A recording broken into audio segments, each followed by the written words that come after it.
Lengo letu la chama ni kushika dola. Tushike dola, tushike majimbo, tushike na kata. Kuanzia sasa, kila kiongozi, kila mwanachama aondoke na hiyo imani kwamba dola tunaikamata. CCM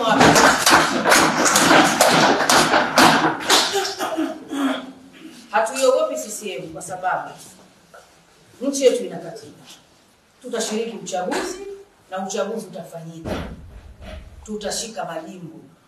Tutapata majimbo na wahakikishia tutapata majimbo, tutapata kata na ikiwezekana hata urais tunaweza kuchukua. Na waamini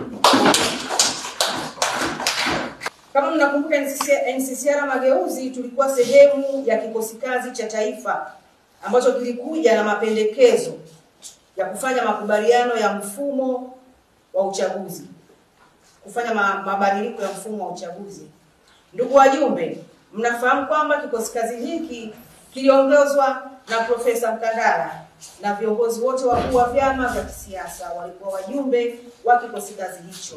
Tukiwemo sisi NCCR Mageuzi na CCM pia walishiriki na vyama vingine vilishiriki. Kikosi kazi hiki ni sehemu ya baraza la vyama vya siasa.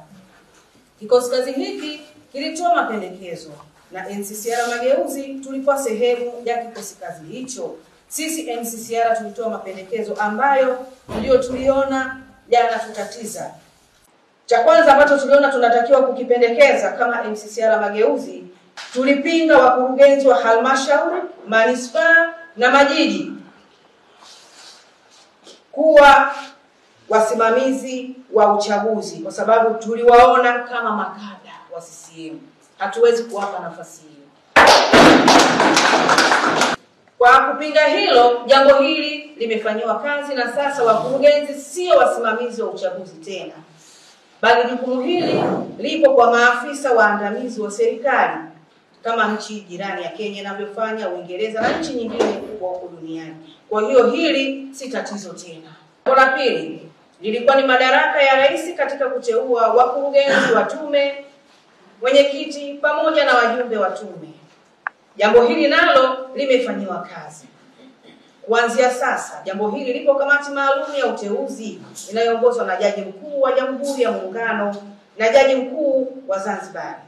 Ambao hili pia sisi kama NCCR Mageuzi tuliliwasilisha kwenye kikosi kazi hicho na limefanywa kazi. Suala la wasimamizi wa uchaguzi na wasimamizi wasaidizi. Hawa tulitamani uwepo mchakato huru wa kuwapata na ndio yalikuwa mapendekezo yetu. Na jambo hili nalo limefanywa kazi. Tume itatangaza nafasi za kazi kwenye gazeti la serikali. Sasa ndugu zangu, kwa hayo yote tuliyowasilisha na yameshafanywa kazi, kwa nini tusiende kwenye uchaguzi? Tuna sababu nyingine yoyote ya kutoshiriki uchaguzi? Sisi tunaenda kwenye uchaguzi na tayari tumeshapata mgombea wa urais na mgombea mwenza. Na wote tunafahamu kwamba wako vizuri, wanauzika. Na tusiogope CCM.